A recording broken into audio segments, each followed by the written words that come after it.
Met Chase several years ago through the CCSN, the Christianity and Communication Studies Network. And he wanted to get involved in what we were doing with the press and with the journal, and has become a friend and a wonderful colleague and writing partner. And he is on the editorial board for Integratio Press. And I told him that when I move from one house to another in God's great mansion, he'll be taking over my work. So I'm trying to read him in and loop him in as much as possible. And just really blessed to have Chase with us. He's located in the great state of Tennessee. And he joined the media and communication faculty at ETSU, Eastern Tennessee State University, in 2018, where he teaches multimedia production and strategic communication. And you might have heard earlier that he received tenure recently. So big applause there. I wrote a letter for that. I'm sure that wasn't the main reason you got it, Chase. He is also the director of the Technical and Professional Writing Minor, a shared program between the Departments of Literature and Language and Media and Communication, in which he teaches courses in digital composition, writing in the sciences, and grant and proposal writing, among others. He's prolific, working on a couple of books. He has a column. He's a guest columnist for the network. And he lives in Bristol, Tennessee with his wife, Mott, and their two lovely dogs, Bigfoot and Fuzzle. Yeah, that's correct. Bigfoot and Fuzzle. He enjoys baseball, books, and like me, British comedy. Please join me in welcoming my friend, Chase Mitchell. Thank you so much, Robert, for the kind introduction.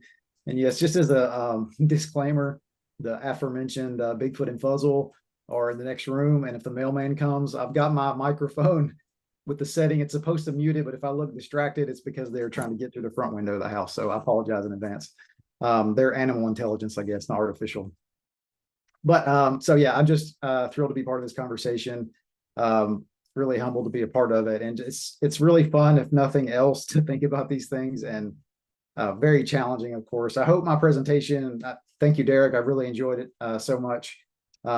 There's overlap in what I'm going to talk about. I hope not too much redundancy, but I think they complement each other very well. I definitely don't have the technical knowledge and expertise that you have as a computer scientist. So I'm going to kind of come at it more from a social scientist perspective and humanities, and hopefully folks will get something out of that. So without further ado, let me share my screen here.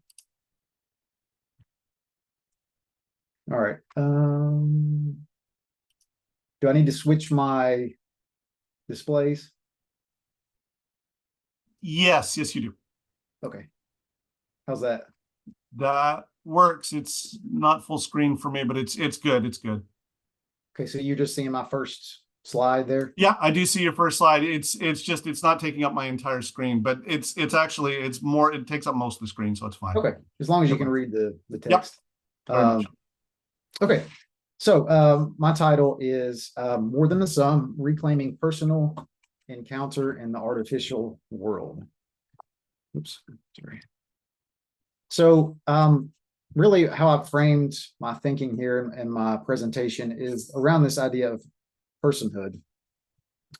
Much of the discourse that we talk about, is about application, how jobs are going to be affected, also the ethics of deploying AI tech, whether it's in education or the justice system. That's, of course, been the subject of debate. We've also got, a lot of economic and legal considerations, some of which Derek mentioned. But for me, I think all those things are super important, and I will try to make those connections. But ultimately, I think the theological questions that AI raises about the nature of personhood is what interests me most. So first of all, how do we define personhood? Number one, as the culture at large, and also as Christians. Where does the human end and the machine begin? And does it matter? And I mentioned this book a few minutes ago.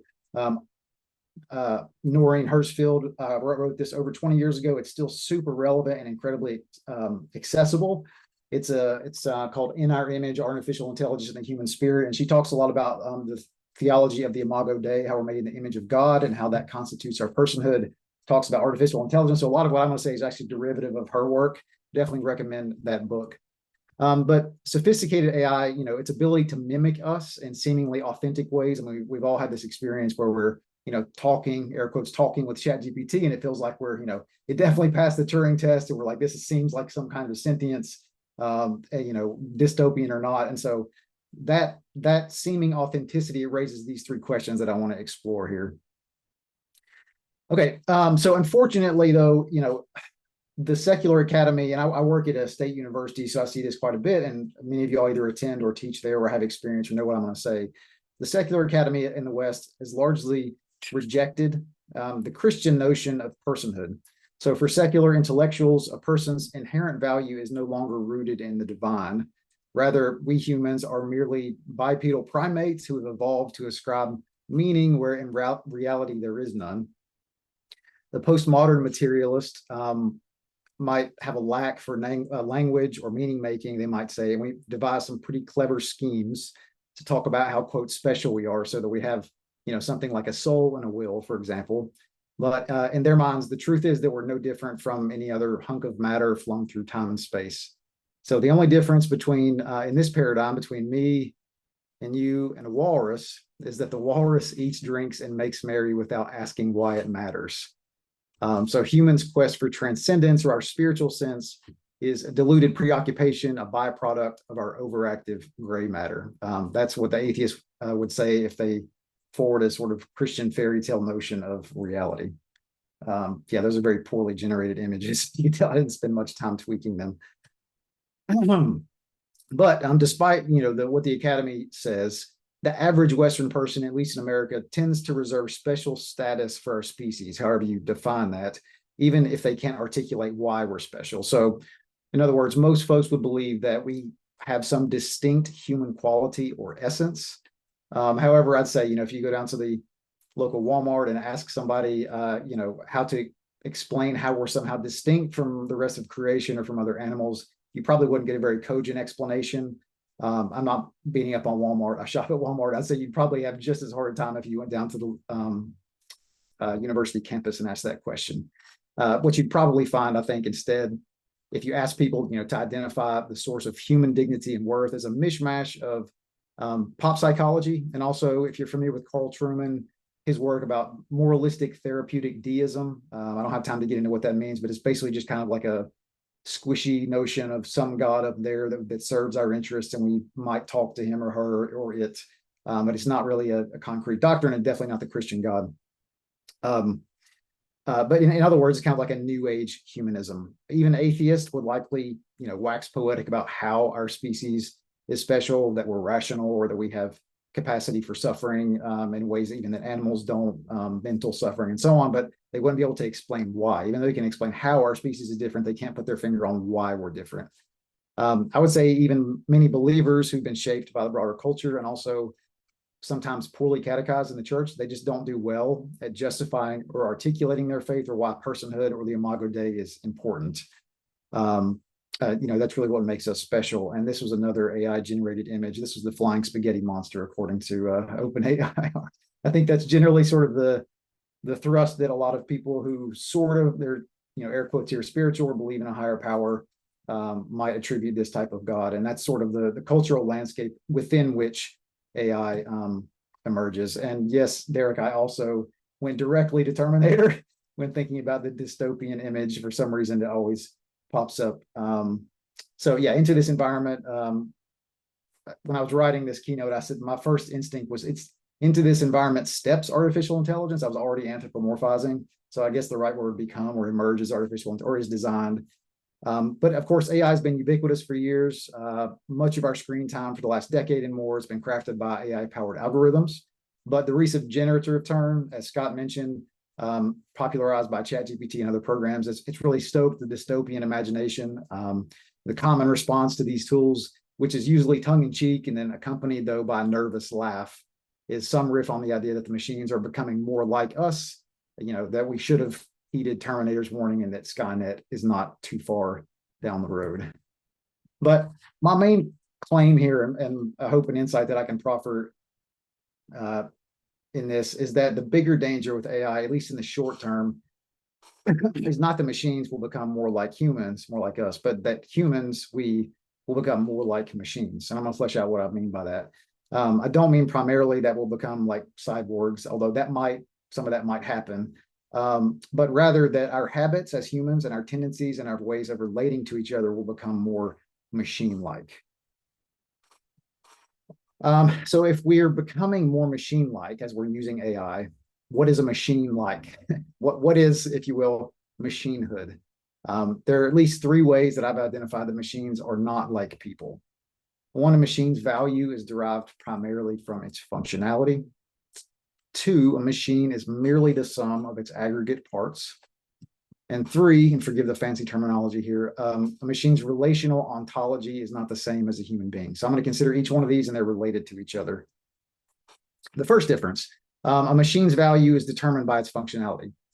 It's okay. Most of us are okay with tossing away our old phones or our computers, our TVs, once a more powerful or efficient, or that is, a better version comes along, because we don't ascribe any sort of moral or existential value to machinehood. Once a machine is functionally obsolete, its primary reason is gone. Some machines, if you think, vintage cars or the original iMac, they do retain a sense of like historic or artistic value, and so we keep them around. But we do that despite those things machinehood, not because of it. They're not valuable to us because they function as technology per se, but we keep them around for the sake of posterity or nostalgia. Obviously, a person, on the other hand, is not disposable. A person can never become, obsolete, no matter how functionally incapacitated they become. This is, seems like an obvious claim to make, but I'll return in a minute why I think like some existing cultural trends that have been maybe amplified by AI could maybe challenge that claim. Second difference is that a machine is a mere aggregate. So in other words, no matter how sophisticated a machine is, it's exactly the sum of its parts and no more. A machine can be made up of any number of physical, chemical, hydraulic, pneumatic, or digital apparatus. But no matter how technologically complex it is, we don't afford it like an identity or essence. Yes, we sometimes give endearing nicknames to our automobiles or anthropomorphize AI like Alexa by giving it a name and a quote voice. But almost no one would say that Alexa has a soul or deserves rights, because we know that she or it is simply or merely the assimilation of various physical and digital components programmed by humans to mimic our behavior or activity. And even though, just as an aside, I loved the Pearl Squirrel, which is the Toyota 4Runner that I drove in college, I gave it a name for fun, not because I had an inherent personality, although it was quite squirrely on occasion. So even if AGI emerges on the scene, so artificial general intelligence, or the singularity in nerd parlance, even if that machine or collection of machines, comes about, it will only ever be the assemblage of many disparate parts. Yes, of course, programmed to function in super complex ways, but it would only ever be an amalgamation of discrete things. It wouldn't make any difference whether the machine's constituent parts are plastic or silicon or digital data migrating across the cloud. It's still just a machine.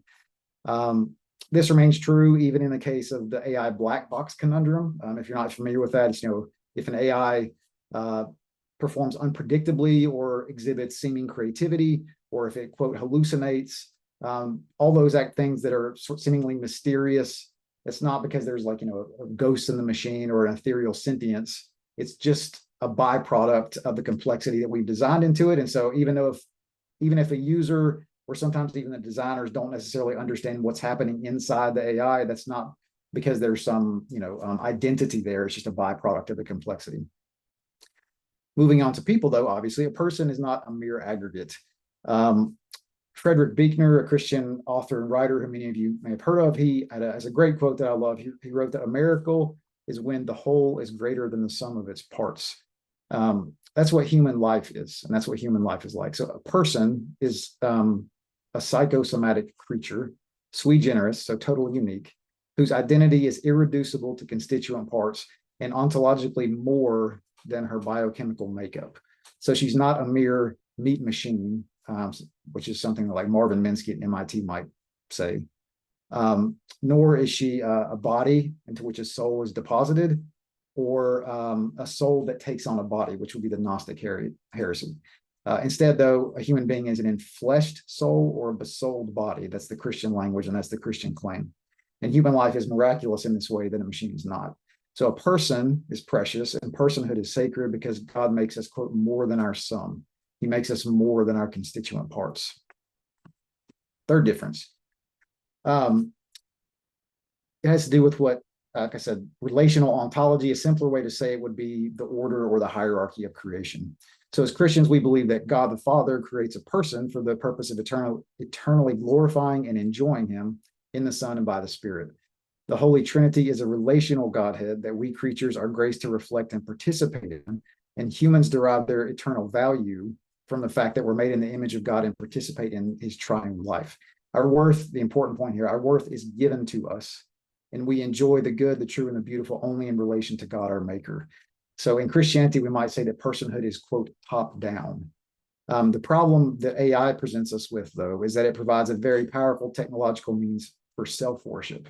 One way it does this is by providing uber customized personal experiences. So obviously our social media feeds, driven by AI-powered algorithms, continually present us with me-centric content.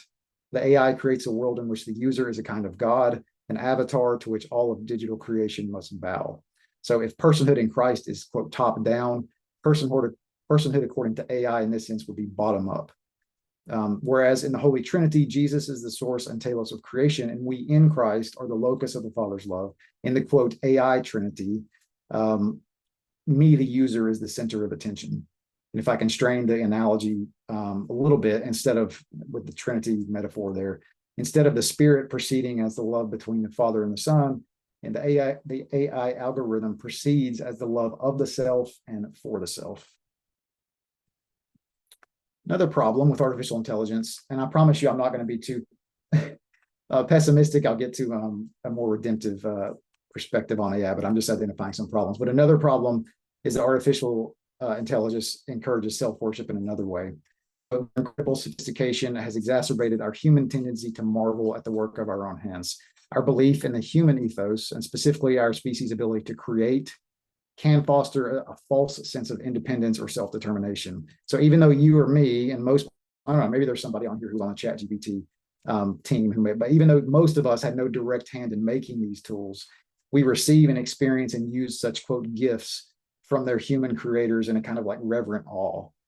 So the effect can be, on individual and collective consciousness, is that we become less willing to trust in Jesus and more willing to trust in our own ingenuity. Whether it's my own ingenuity or Elon Musk's or Sam Altman's, doesn't really matter. It's, quote, we humans that created AI ex nihilo, or so we imagine. And so if we can do that, who needs God? Of course, AI is not different from previous technologies in this regard. Every technological advancement, when coupled with pride, has the potential to deform our concept of human prowess and dilute our life of faith. But I would say that even though the effect of AI in this way is qualitatively similar to previous tech revolutions, I'd say that the order of magnitude in this sense far exceeds anything we've seen in the past. Someone was asking about how AI is different in the Q&A before. I would say that it's different because it's the closest thing that humans have made that resembles ourselves. So we're making something in, quote, in our image, and as such, it could become the most dangerous idol. Also, I said we had some overlap. We're thinking in the same terms. Derek also mentioned this book by Yuval Noah Harari. If you allow me just a little bit of dystopianism, I'm not going to go too far down that rabbit hole, but I think there's a really important point to make. George Carlin, the comedian, he quipped one time, he said, quote, it was easy to predict mass car ownership, but it's hard to predict Walmart. So in other words, prognosticating about technology, second order consequences is not really easy, but I just want to make a couple observations here. I already said that, the secular academy, Western intelligentsia, forward a worldview that says humans are not really special. There's no transcendent value that we're afforded. In the book, Homo Deus, 2017, Harari, he lionizes humans' capacity for ingenuity, but he also suggests that we are not defined by any sort of supernatural quality. He writes, quote, no God will stop us if the whole universe is pegged human experience.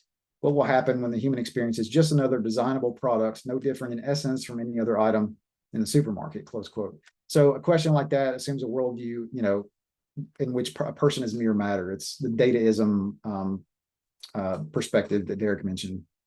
It suggests that human experience and personhood is just another product to reimagine and recreate at our own whim, unbeholden to like divine fiat or supernatural order. And if this is how our culture understands personhood, and I think increasingly it is, as AI advances, we really won't have a solid philosophical or even rational reason to like proffer why we deserve a privileged position over machines. So if AI does advance so far to where it's embodied and autonomous and might even have the capacity to have emotions and suffer, however you define that, it's really difficult to understand how we might, outside of a Christian or religious or spiritual worldview, how we might rebuff that notion. As I said a minute ago, even now, a lot of people who believe that humans are somehow more than machines don't really know how to justify that belief. And as secular winds intensify, they could topple the spiritual sort of sandcastles, if you will, that pop culture gives us to afford transcendent meaning to humans. Absent the Christian claim that personhood is a gift bestowed on us and that we're special because God made us special, our regard even for our own species could potentially devolve. More than that, and this is a little slightly more dystopian, it's not unthinkable that such AI can become godlike idols, and we start affording religious significance to our creations. It might seem outlandish to say that, or maybe, at the very least, so far off to be irrelevant, but it's actually already happening. In 2015, Anthony Lewandowski, who's gotten some legal trouble for stealing intellectual property, he was a self-driving car innovator or entrepreneur. And anyway, he founded this church, quote unquote church, in 2015 called the Way of the Future. And its mission is the realization, acceptance, and worship of a Godhead based on AI developed through computer hardware and software. Apparently it languished in the beginning, couldn't really get much traction, but since the generative turn, it's seen a lot more people sort of actually start paying attention to it and joining this church. As part of this, and I don't know if they're actually part of the church, but as part of this movement, there are other AI and tech folks who say things like this. Danny Hillis, he stated he wants to make a machine that will be proud of me. Randy Rucker, another sort of tech acolyte, he follows this reasoning, or technicism, to use the term that Derek did. Technicism acolyte follows this line of reasoning even further, saying the manifest destiny of mankind is to pass the torch of life and intelligence on to the computer. It's easy to dismiss these folks and chalk it up to whatever. It's interesting that they're moving towards this kind of dystopia, or they probably call it utopia. But I doubt, honestly, of course, that mainstream like AI religion is anywhere on the near horizon. But it is interesting to consider that that's already happening. And I would say that's beside the point. The reason I mention this is not to say oh, look, we're all going to be worshiping machines. The reason I integrate it here is to say the more important takeaway is what this scenario reveals about our telos or end that we're already trending. So it's Derek mentioned the structure versus direction. AI, in my mind, is very much it's altering an already distorted telos from a pop culture perspective, yes, but in secular culture, but it's doing so in a more acute way. So AI could conceivably threaten the sanctity of personhood. That this notion is even possible at all. It reveals more about our sinful nature than it does about the technology itself. Fallen humanity, we've proven many times that will worship anyone or anything except God. The ancient Israelites worshipped wood, stone, and gold, and other lifeless totems. Modern Americans are quick to worship political parties, sports teams, job titles, and any other number of gods. But like I said, the danger with AI is that it is so much like us. It mimics us, and so it's a very dangerous idol, or could become one. And because it mimics our behavior in such a convincing way, I think it will exacerbate our human tendency to trust it, not just in terms of mere utility, but in the teleological sense. I trust, we trust our technologies all the time. Air quotes here, trust my car to get me to work. But the trust I'm talking about with AI is kind of a different order. It's not just the belief that the technology is reliable and will function as it's supposed to work how we designed it, but rather a kind of trust that believers place in a God who cares for them. As an aside here in the Q&A, somebody asked me about make a note to ask me about the new Netflix movie called Atlas, and how it frames the AI human trust relationships. Pretty interesting. Beth Zingler at the University of Zurich said that humans have a tendency to personify the things they don't quite understand. When we encounter something new or mysterious, we draw upon existing frameworks like religion or other humans to make it make sense. We do with animals like our pets all the time, imbuing them with personalities, wants, and needs that are entirely our own projection. But there's also a contingency of people who head straight into ascribing spiritual divinity to complex tools such as AI. So in other words, the more advanced AI becomes, there's at least a chance that some people will assign spiritual significance to this technology and even construct, religious systems around it.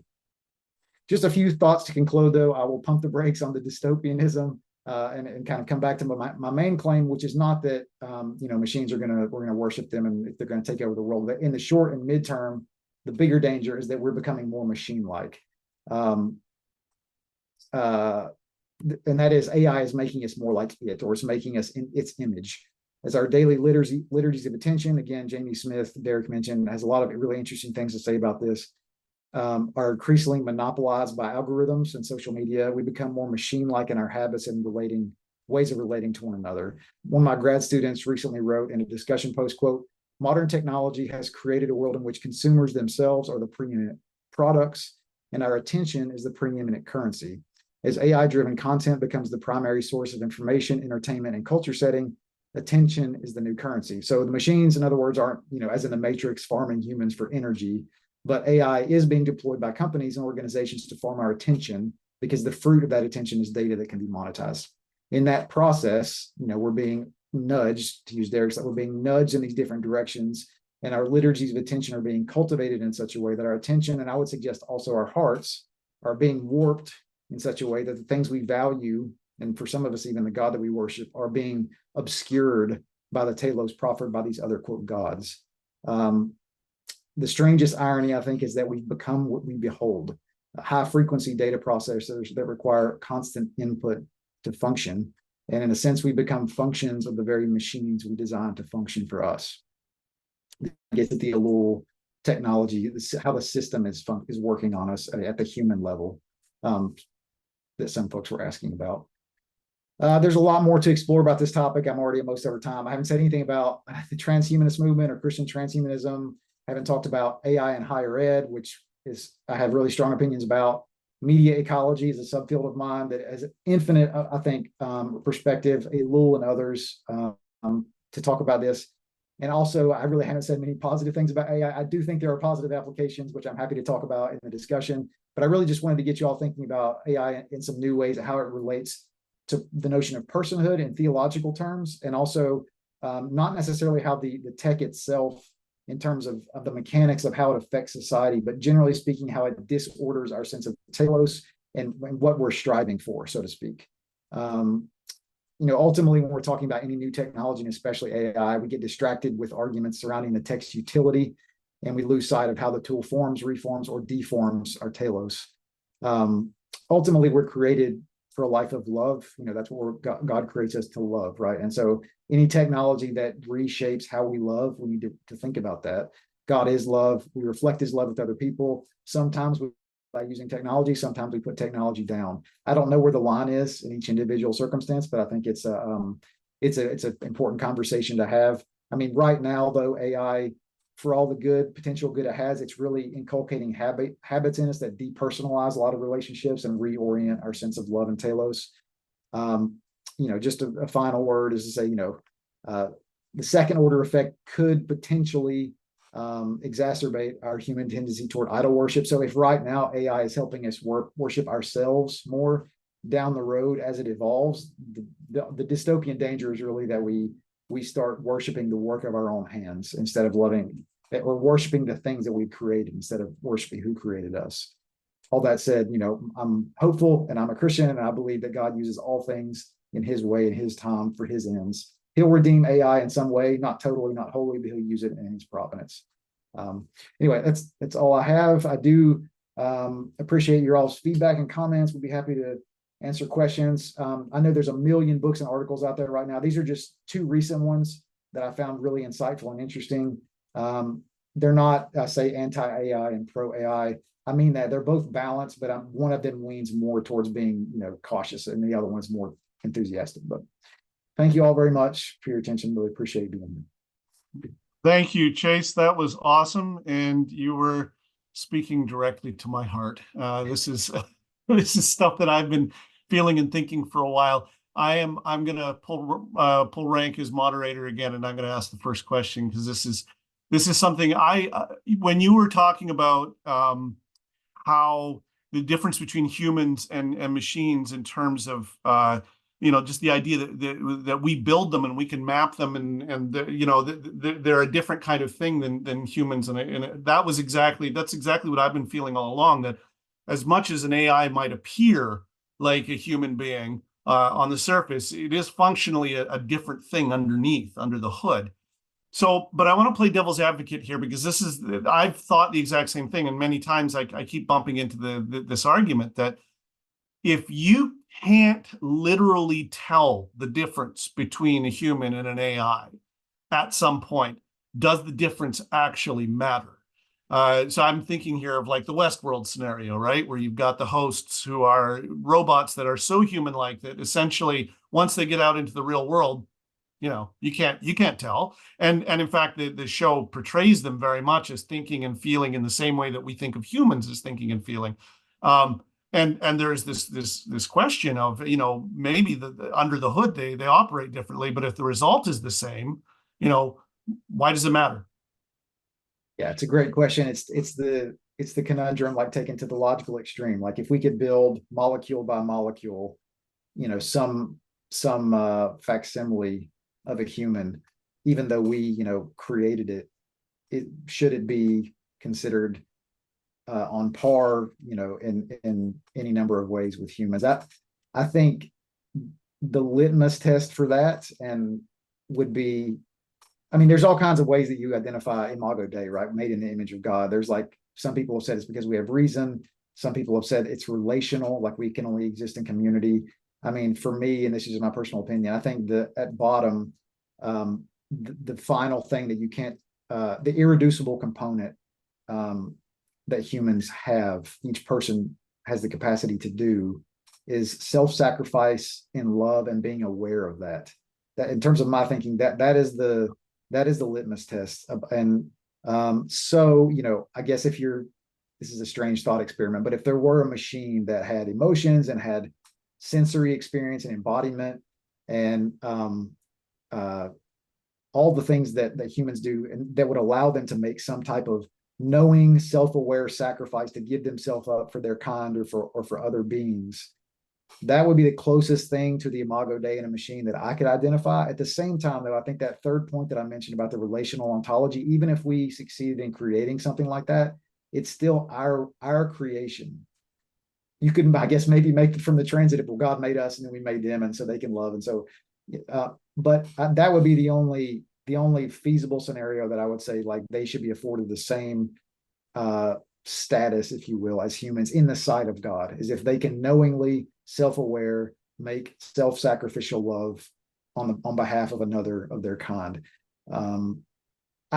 If we could ever engineer that, I don't ever foresee that happening, but like if that were possible, just as a thought experiment, anything else I don't think qualifies as being human, or even something resembling human. I love that. That's a great way. I just, as a little rabbit trail, this reminds me of the Silmarillion by Tolkien, where one of the angels of Eru creates the dwarves, and they don't actually exist as real breathing beings until God comes down and actually breathes his spirit into them. So sort of an interesting parallel there. We have a bunch of questions that have just popped up, so I'm going to try to summarize and throw these at you as I get them here. Mark asks, Chase, what are the biggest concerns you see with AI and higher education, since you mentioned that? Well, I teach writing, and so I think anybody who teaches writing will agree that there's several practical challenges. You all already mentioned one is the assessment, right? Like the trust between student and instructor, and then when and how to use AI is appropriate. You've probably heard this from other people, but I'm pretty typical in this way. I don't really know what I think sometimes until I sit down to write it. I have these vague sort of ephemeral notions or intuitions, but I don't really have a logical conclusion until I take the time to write it down. And so for me, process and writing is just as important as product. Right. And trying to figure out how, number one, to communicate that to students who just want to get an A in the class and move on, and then not to cheat is the first bit. But then if they don't do that, and also like trying to identify spaces where AI is appropriate. So for example, I direct a technical writing program as well. And so I think there is definitely a space for AI to increase efficiency and even quality sometimes if you're writing, a set of instructions for how to use a technology, right? Obviously, the human component always has to be the editor and to polish the final product, but there are certain genres of writing that don't necessarily fall into that category of like you're growing as a human being and communicating something unique. In technical writing, you can probably rely on AI for specific things. It's not going to be damaging in that respect. At the same time, though, I mean, Elul, I love Elul's work about technique. I don't know if you've heard that term, but technique is sort of this structure, the tyrannical imperative to optimize everything, right? So, and that's especially a problem in technology industries and in technical writing is like, why do we have to do everything fast? I mean, that's, I mean, yes, we need to be efficient for economic reasons and also ethical reasons to fix problems that need to be fixed now. But like, if that's your telos, if efficiency is your ultimate and final driving factor, there's a problem with that. And so I think that's the biggest issue in higher ed is like, what in your writing courses, whatever genre of writing you're teaching, is identifying which ones AI is not going to be detrimental and could perhaps be beneficial. And then the other ones figuring out ways to eliminate it and encourage students to go the old-fashioned route of actually writing it out yourself. Yeah, that's great. There was a follow-up on that. If do you see any big opportunities with AI in higher education? Big opportunities. Yeah, probably a lot. Opening up more opportunities for students who are not naturally artistically inclined. I teach a multimedia production class, and there's a lot of students who really are interested in illustration and graphic design. They want to apply those in not as independent artists, but in commercial context. But they don't have the the ability to sit down and draw something, but they can conceive of it. They just can't with pen and paper or paintbrush or whatever. They can't do it as a traditional artist, but they have the ideas, and so AI sometimes allows them to visualize or to create things that they couldn't otherwise. So yeah, I think that's one area. A lot of the examples that Derek mentioned there at the end, there's different industries where AI can definitely have a great impact in terms of redemptive practices with the environment and the economy, things that where efficiency is needed, and there's ways that AI can contribute to human flourishing. I'm just thinking, the higher ed specific to my discipline in media comm, I think in content creation, it can be a good tool. Yeah, absolutely.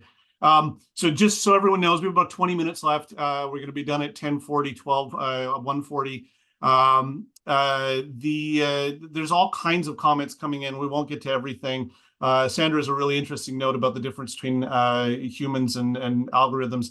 Sharon asks, Chase, you quickly touched on the good parts, but the overarching message is a warning. In your view, does AI amplify or magnify the condition of the human heart? The desire to self-worship will grow, or the ability to love and serve will grow? I'm afraid I'm a dystopian in this respect. I think that although there are redemptive uses in the fallen world of all technology, and that includes AI, I think, like I said, because AI, it's not just because it's more powerful than other technology. There's a tendency to say, well, it's so powerful, however you want to define that it provides, that level of amplification for our human sinful tendencies. But I think it's a qualitative distinction. It's not necessarily like a computing power thing. I think it's qualitatively different in potentially bad ways because, like I said, we're making something in our image. Like all of the technologies, they're functionally powerful, but they don't pretend, so to speak, to be like us. But AI is the one project where we're trying to create the human spirit, if you will. And you see that even as Derek said, like in a lot of folks who are non-believers in Silicon Valley, they do have this sort of a Messiah complex where they're like, absent no God, we're going to save the world. I forget his name, Mark Andreessen, was that right, Derek? Mark Andreessen, where it's like, AI will save the world. I think there's such an optimism about it. I mean, I even get swept up in it. I'm endlessly amused and entertained by having, quote, conversations with ChatGPT, and I am in awe of the technical capacity. But even if somebody, even if folks who have a solid grounding in the Christian worldview and understand that humans are different because we're created by God, even that being the case, I think we can still have a tendency, first of all, for our habits, to be shaped by it, and for us willingly to give those, our daily liturgies, Jamie Smith says, we build our daily liturgies around these algorithms.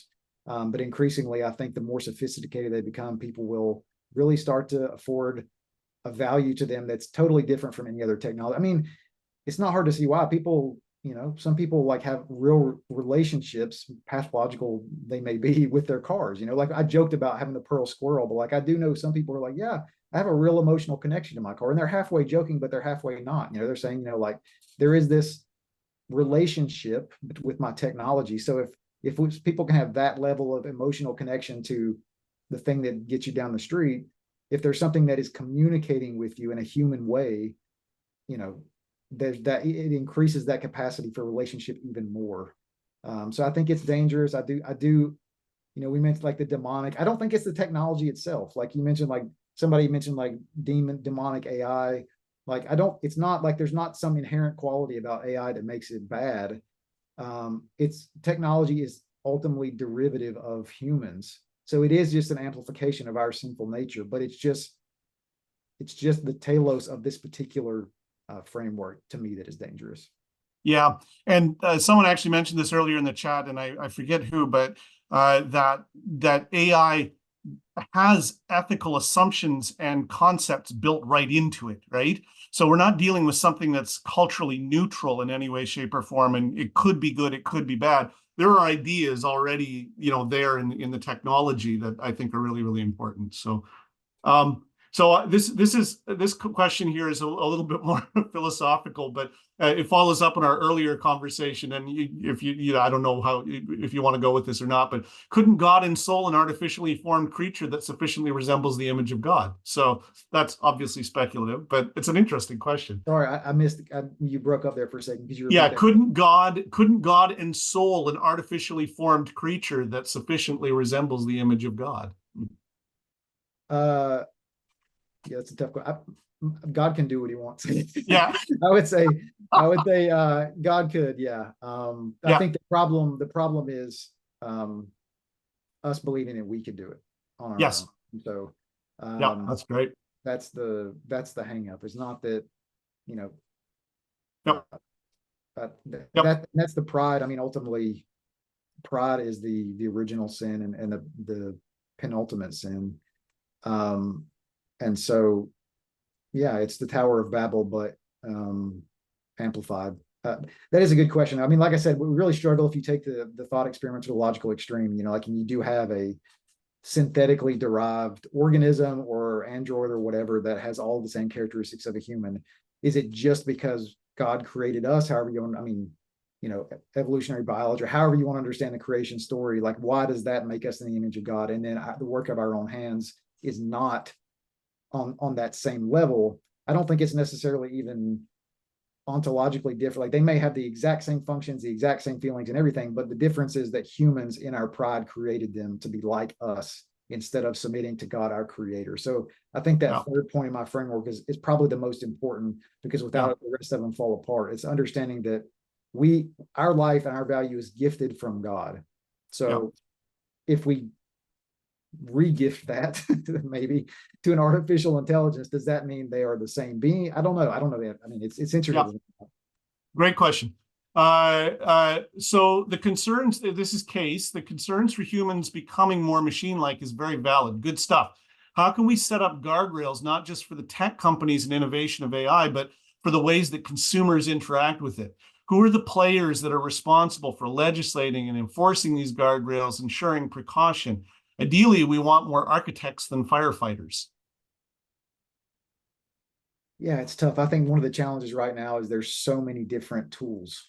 I mean, everybody knows about chat, but there's some. I had a master's student recently who did his thesis on this, and I forget the number, but every month, there's multiple new AI tools. So any type of having guardrails or gatekeepers or regulation, it's going to be almost impossible in this world. I think that's probably why folks like Elon Musk and a lot of others just wanted to do a moratorium on development to be like, whoa, wait a minute, we need to figure some basic things out before we move forward. But I think Derek's framework for redemptive framework or guidelines where they can be applied is a good start. I don't know if there's any one organization or entity that can really do it well.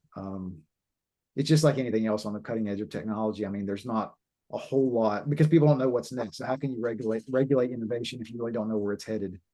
Yeah.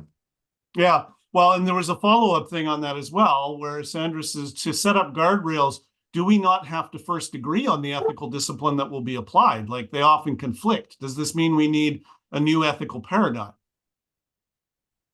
Yeah, it depends on what your telos is. The utilitarian, like if you could take the sorry, I don't know if you can hear my dog's Bigfoot's.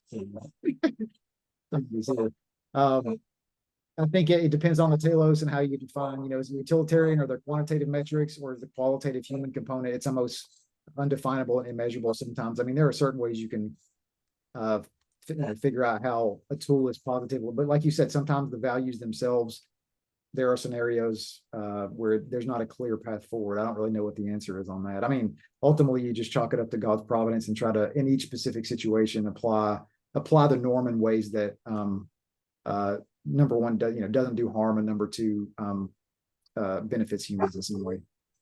Yeah. So the education thing has spawned a couple things, a couple sub conversations in the chat that you might be interested in speaking into.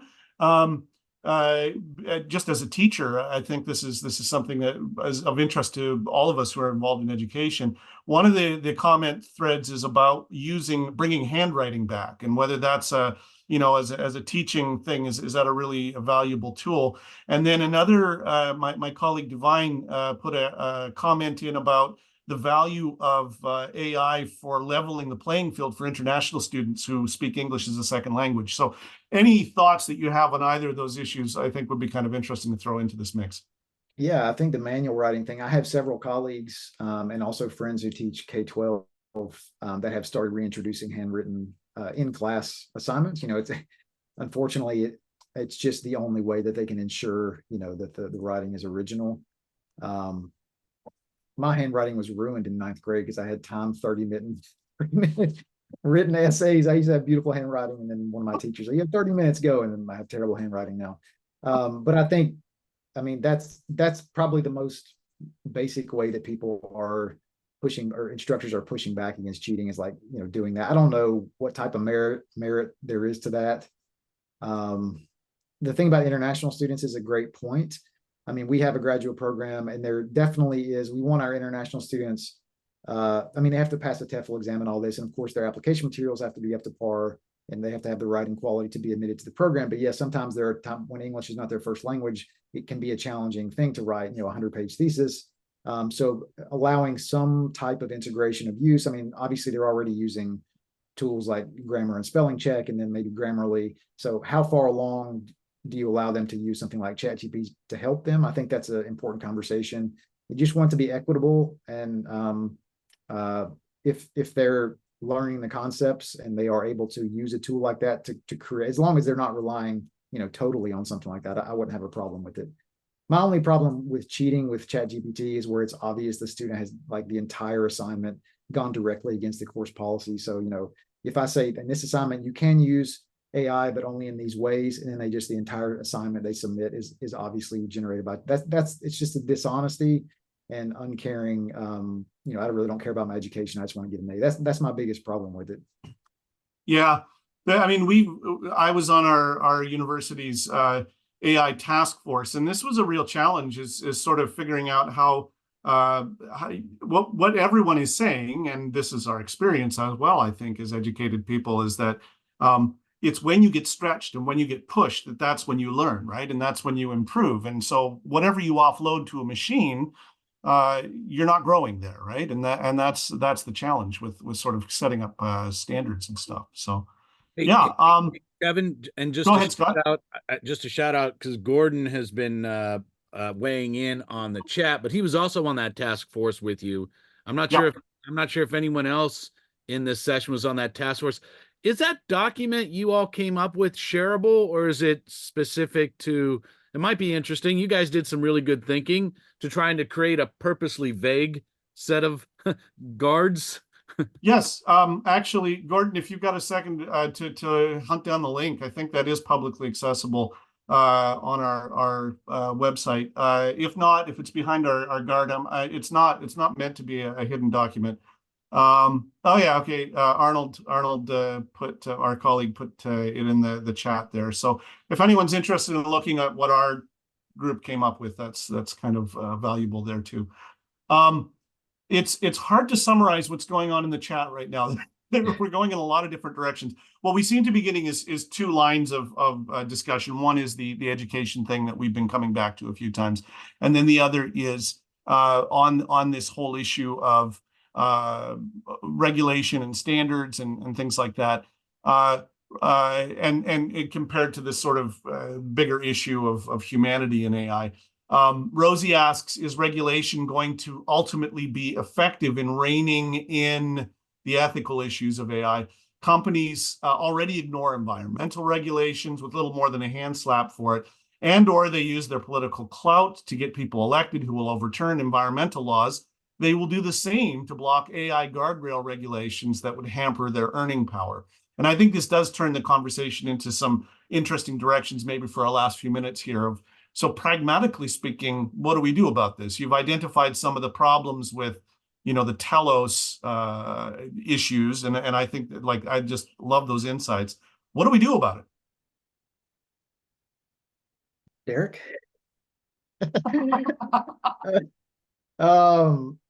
He had many more insightful things to say about it than I do.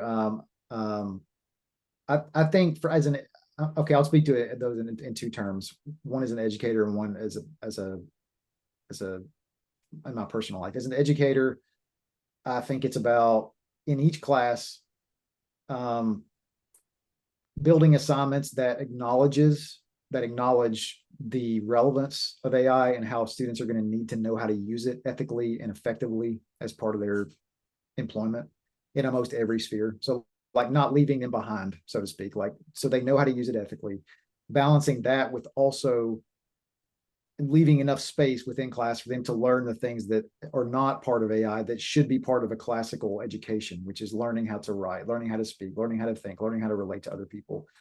You can build policies into your syllabus, but ultimately I think it's a week by week dialogue. And because things so quickly, I mean, I teach immediate communication. We always joke about, it's difficult in our field because things change so quickly. I'm still learning to use Snapchat. Like, I teach a graduate program in media, so it's tough to keep up. And so, but with AI, that's just disaster. So that's from the educational point. From a personal perspective, I think it's about, number one, like, being engaged in these types of conversations as Christians. For me, as an academic and as a professor, like, I love these, like, sustained conversations where most of us are really interested in these things. But the popular level conversations, I think, around AI, they're interesting, and, like, you can have them around the kitchen table or in your friend's house over dinner. They're a little bit more, some of them can be very fantastical, some of the things that I've talked about to the nth degree, even more dystopian or utopian. They're not quite as nuanced sometimes, but I think just being able to be honest with people about, like, hey, ultimately, what you love, to go back to Augustinian / Jamie Smith observations, what you love is what drives you. And so take a look at your daily liturgies, like, what do you spend the most time doing every day? If you're spending a ton of time on social media, and then when you're finished, hopping over to, even YouTube and our Netflix, all these streaming and social media platforms are shaped. They're not determined by, but they're really shaped by AI algorithms. And then with the generative turn, like, are we, even me, like I said, I can go down the spend 2 hours talking to ChatGPT. I'm like, what am I doing? This is a machine. So in my personal life, it's understanding, like, your value system doesn't necessarily come first, or your beliefs. I think that's Jamie Smith's argument in Desiring the Kingdom, is, like, we do have some cognitive awareness of what's happening, but primarily it's our practices and our daily liturgies that inform our belief system and set our values. And so it's like taking an audit of the technologies you use throughout the day and asking yourself, like, how are these shaping my idea of the world, and also the things that I love? Like, is it shaping how much I love God to spend 5 hours on Instagram every day. Yeah, so that would be one other thing to say would be, I really think that obviously because AI is so integrated and has been for a long time with science fiction, somebody mentioned, like literature, looking at how AI is depicted there.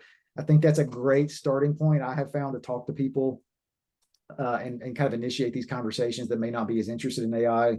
All the time, there's TV shows and movies, and of course, from decades gone, there's books and movies and shows that have explored this idea.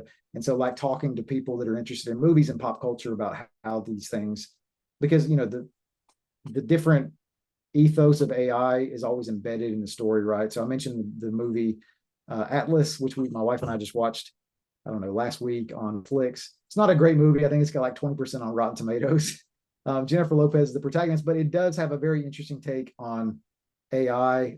Basically, it's that there's a dystopian thing where, a sentient AI sort of takes over the world, and then the humans fight back using less malevolent. It's similar to the Terminator 2 component, but there's a unique part of that in which for the human plus machine to overcome the malevolent AI, the human has to give over total trust in their Neuralink. So there's like a moment in the movie where he's like, the AI is like, we can't defeat the bad guy unless, human, you give me access to all of your emotions, your memories, and like you can't keep me at arm's length. Like we have to be totally integrated and one to be able to overcome this bad AI. So it's forwarding this ethic of like, yes, AI could go bad, but oh, by the way, there's also this really potential positive synergy if humans will just learn to, coexist with machines, not just in terms of degrees, but totally like, having a total assimilation of body and machine. It's an interesting idea that I think pretty much reflects the shape of our current cultural trajectory about what we think of AI. Yeah. Okay. So last question, because we got about 2 minutes left here. Sharon asks, does using AI such as LLMs make us complicit in this tendency that you are talking about, that AI leads to the worship of the self, that AI Trinity crisis? Does using it make us part of the problem? In purely economic terms, probably. Any product that we use, we are implicitly endorsing it and sustaining it in some ways. I mean, at a very microscopic scale, obviously. I mean, my Netflix account is not keeping Netflix open, but at the aggregate level, all of our sort of concession to these tools, we just like, yeah, they're probably bad, but I'm going to use them. Like at the aggregate taken together, yeah, we are probably complicit in allowing these things to keep going.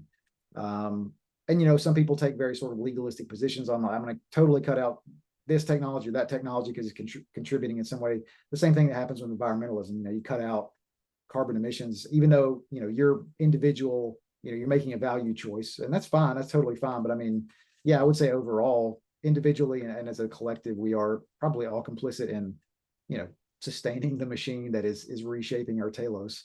But we all think like, even if this thing exists, I can resist it. I can be the one to like, it won't affect me that much, even if it affects others. So I don't know. Those are personal choices about, should you or should you not participate in those systems, and that ultimately I think comes down to how much of an impact and negative influence the tools are having on other people, and if you're a part of that.